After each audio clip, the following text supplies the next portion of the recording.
Hello everyone! I thought that I would begin tonight the all-in-one approach to succeeding at the piano book 1B.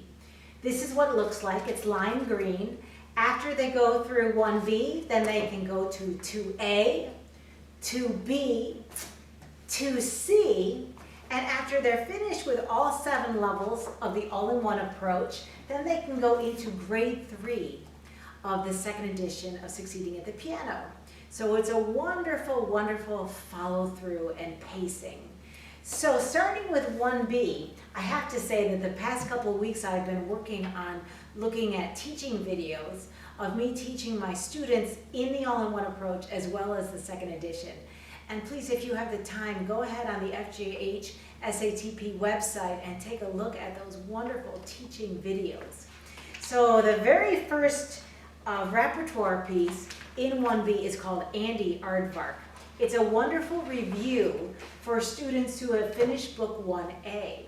So students have to circle the position for the right hand. When the student is playing here, are they in middle C position or are they in treble C position? And obviously we know we want them to circle treble C position. Then the students circle the half rest throughout the piece and they write down how many there are.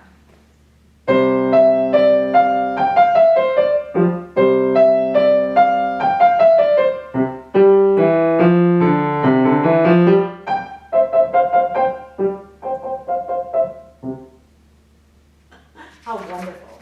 All right, in this grade 1B, there is a terrific review page, and as you know, the all-in-one approach, everything is in one book, right? The repertoire, the reading, the rhythm, theory, technique, musicality, composition activities, everything, the ear training is all designed to work in a half-hour piano lesson.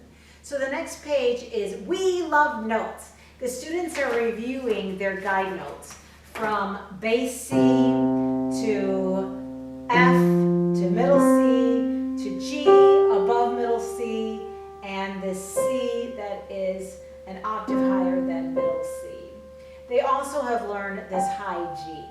So they certainly can review these wonderful notes by drawing notes up or down, and also writing down whether the notes are going up, down, and what the interval is. So they have to write whether it's a third going up, third going down, fourth going up, fourth going down, etc. And then there's a little bit of a review on articulations. So on page 5, we go to G position.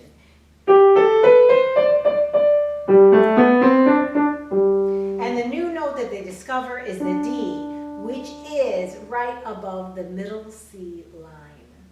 The Bagpiper is a wonderful piece by Mary Leaf.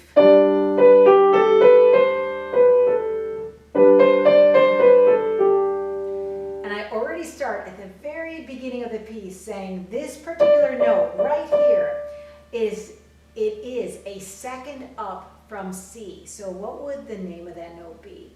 Students are always taught intervals throughout Succeeding at the Piano in combination with traditional note reading. So it's very easy for them to read while working on a piano method. So they know, okay, this is treble G, I just go up a second, and that would be a D. Okay. So now let's turn to page 6 together.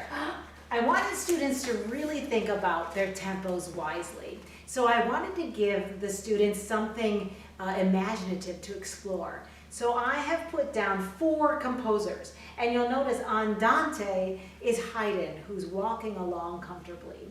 Moderato is Beethoven, and he's walking at a little bit more brisk tempo. Mozart is the picture for Allegro because he's happy. And then Brahms is walking slowly with a candle. So his tempo marking that he shows is Adagio. The next piece is called the Singing Violins. And the practice step is which composer is moving to the tempo of this piece.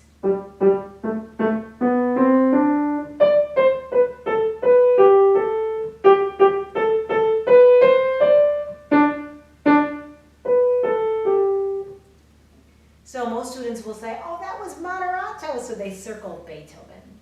The musicality girl at the bottom of the page says, now play this piece at another tempo.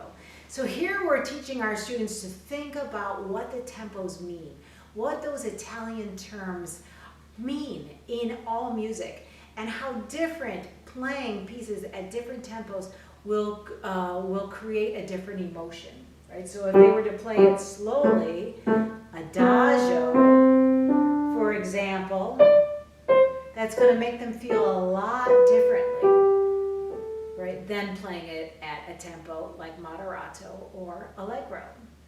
The next page is another theory page, and it's at the horse race. The students, again, are reviewing their guide notes, and they have to put an X on every guide note they see on the staff, and then they figure out the intervals from the guide notes, which is the best way to teach students how to read, and Succeeding at the Piano does it like that.